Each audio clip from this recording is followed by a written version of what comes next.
वसुदेवसुतं देवं कंसचाणूरमर्दनं देवकी परमानन्दं कृष्णं वन्दे जगद्गुरुं कृष्णं वन्दे जगद्गुरुं। मैं सरोज तोष्णीमाल।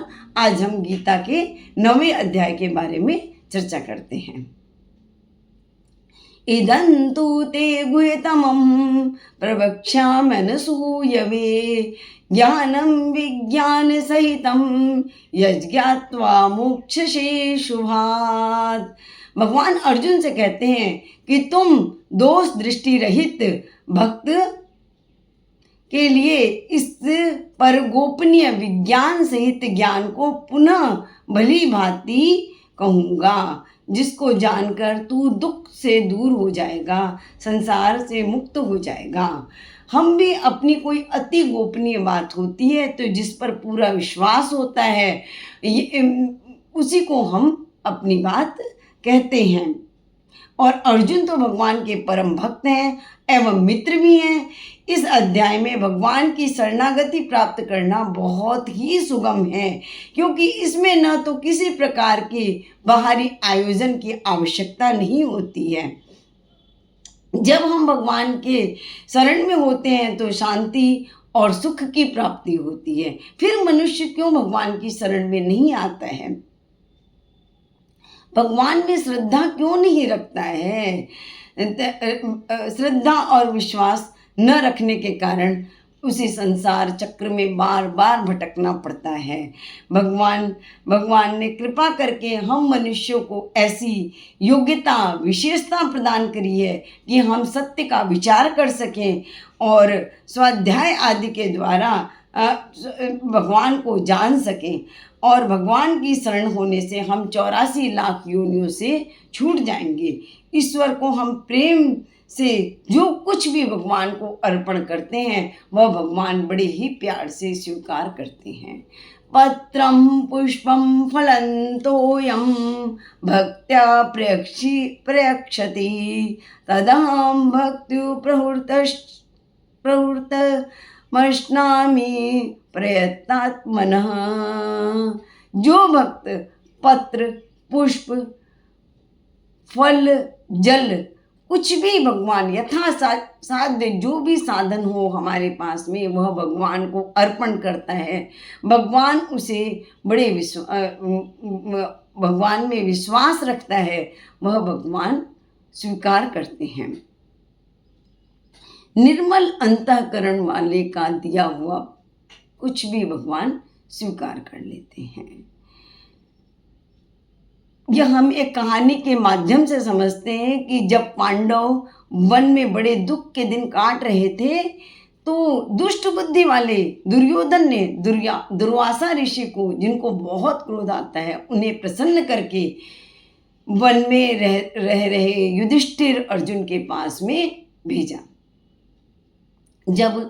और उसने सोचा कि जब दुर्योधन ने सोचा कि युधिष्ठिर लोग उनका आतिथ्य नहीं कर पाएंगे तो दुर्वासा ऋषि श्राप देंगे और मेरा काम स्वतः ही बन जाएगा। परंतु जब दुर्वासा ऋषि आए, उन्होंने उनसे अर्जुन ने कहा कि आप भोजन ग्रहण करें, प्रसादी ग्रहण करें। तब दुर्वासा ऋषि ने कहा कि हम स्नान करके आते हैं गंगा पे। तब दुर्वासा ऋषि गंगा पर स्नान करने गए। द्रौपदी की चिंता बढ़ने लगी और द्रौपदी ने भगवान कृष्ण को पुकारा। और कृष्ण भगवान ने जब द्रौपदी की टेर सुनी, पुकार सुनी, तब भगवान दौड़े दौड़े चले आए और भगवान ने कहा कि लाओ मुझे कुछ भोजन खाने को दूं। तब द्रौपदी ने कहा, भगवान यह कोई मजाक का विषय नहीं है। तब कृष्ण भगवान ने कहा कि तुम अपना पात्र लाकर दिखलाओ। जब द्रौपदी ने पात्र लाकर दिखाया तो उसके अंदर में एक पत्ता चिपका हुआ था। भगवान ने वह पत्ता ग्रहण किया। जैसे ही भगवान ने पत्ता ग्रहण किया, तीनों लोग, तीनों भवन तृप्त हो गए। दुर्वासा ऋषि और हजारों ऋषियों के साथ में जो आए थे उनका उदर ऊपर तक भर गया और दुर्वासा ऋषि वहाँ से चले गए। ऐसे भगवान ने उनका पत्ते के द्वार पत्ता भी भगवान को अर्पण किया तो भगवान स्वीकार कर लिए। ऐसे ही गजराज जो थे वो उनका ग्रह ने उनका पैर पकड़ लिया, वह निकल नहीं पाए। तब उन्होंने भगवान को पुकारा, करुण वंदन किया। तब भगवान ने उनकी पुकार सुनी और भगवान दौड़े चले आए। भगवान को आता हुआ देखकर गजराज ने तालाब में से कमल पुष्प निकाला, पुष्प को तोड़ा और भगवान को अर्पण किया। भगवान पुष्प को अर्पण करते ही भगवान वो अति प्रसन्न हुए। उन्होंने वहीं से चक्र को फेंका और ग्रह को मार गिराया और गजराज के संकट को दूर किया। आगे हम बिल्ली की कथा सभी जानते हैं। भगवान बिल्ली ने कितने प्रेम से भगवान को अपने जूठे बेर खिलाए और भगवान राम ने उन्हें स्वीकार किया। प्रभु राम आए तो वह आनंद विभोर होकर उनको अर्पण किया। ऐसे ही निषाद राज गुह ने भगवान को बहुत प्रेम से भगवान को अर्पण जो सामग्री अर्पण की भगवान ने स्वीकार की। आगे हम कहानी कथा के माध्यम से सुनते हैं कि एक राजा रंतिदेव जो प्रतापी और बहुत ही व्यक्ति थे, प्रतापी व्यक्ति थे, दयालु व्यक्ति थे। रंतिदेव गरीबों को दुख देखकर उन्होंने अपना सब कुछ उन लोगों गरीबों में बांट दिया। अब उन्हें जो कुछ भी मिलता था उसी से अपना जीवन व्यतीत करने लग गए थे। एक दिन की बात है, उन्हें बहुत दिनों तक भूखा रहना पड़ा और कुछ भी नहीं मिला। बहुत दिनों के बाद में जब उन्हें कुछ भोजन मिला और पानी मिला तो वो जैसे ही भोजन ग्रहण करने लगे कि कोई मांगने वाला आ गया तो उन्होंने उसको दे दिया। पानी पीने लगे तो एक चांडाल आ गया, उसको भी वह पानी पिला दिया। तब भगवान प्रकट हुए और भगवान ने उनको दर्शन दिए।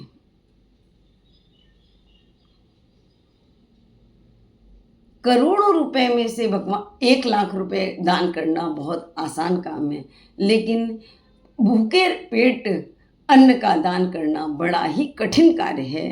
राजा का धैर्य, उनकी भक्ति देखकर भगवान अति प्रसन्न हुए। कहने का तात्पर्य कि यदि हम प्रेम पूर्वक पत्ता, फूल, पुष्प, जल कुछ भी भगवान को अर्पण करते हैं, भगवान स्वीकार करते हैं। यत् करोषि यदश्नासि यज्जुहोषि ददासि यत् तपस्यसि कौन्तेय तत्कुरुष्व मदर्पणम्। आगे के श्लोक में भगवान कहते हैं कि अर्जुन, तू जो भी कर्म करता है वह भगवान को अर्पण करता जा। तप करता है, हवन करता है, दान देता है, वह सब भगवान को अर्पण कर। उसका अभिमान न कर कि मैंने ऐसा किया है। ठाकुर जी को अर्पण करने का भाव रखना चाहिए, वह सेवा कार्य हो जाता है। मां हि पार्थिवेपाश्रित्य योऽपि योनयः स्त्रियो वैश्यास्तथा शूद्रास् तेऽपि यान्ति परां गतिम्। भगवान कहते हैं कि ये अर्जुन, स्त्री, वैश्य, शूद्र तथा पाप योनि चांडाल आदि जो कोई भी हैं वे मेरी शरण में होकर परम गति को प्राप्त होते हैं। जैसा कि हमने रामायण में पढ़ा, निषाद राज भीलों के राजा थे और भगवान के भक्त थे। भगवान ने उनका आतिथ्य स्वीकार किया। इसी तरह सबरी भी नीच जाति थी, परंतु भगवान की बड़ी ही भक्त थी। संजय जो थे वो सूत के पुत्र थे और बड़े शांत, शिष्ट, सदाचारी और धर्मात्मा थे। कृष्ण के परम भक्त थे।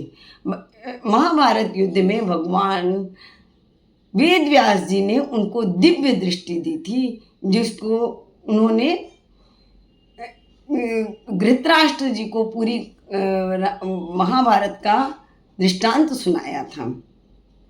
फिर कहना ही क्या, जो पुण्यशील ब्राह्मण, राजर्षि, भक्तजन मेरी शरण में परम गति को प्राप्त होते हैं। सुतीक्ष्ण राजा अम्बरीश जो भगवान के परम भक्त थे, उनका तो कहना ही क्या है।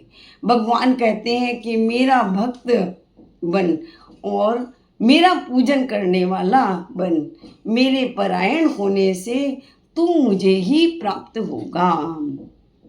जहाँ सत्य है, जहाँ धर्म है, जहाँ ईश्वर विरोधी कार्य में लज्जा आती है, जहाँ हृदय में सरलता होती है, वहाँ भगवान कृष्ण रहते हैं। नारायण नारायण। जय श्री कृष्ण।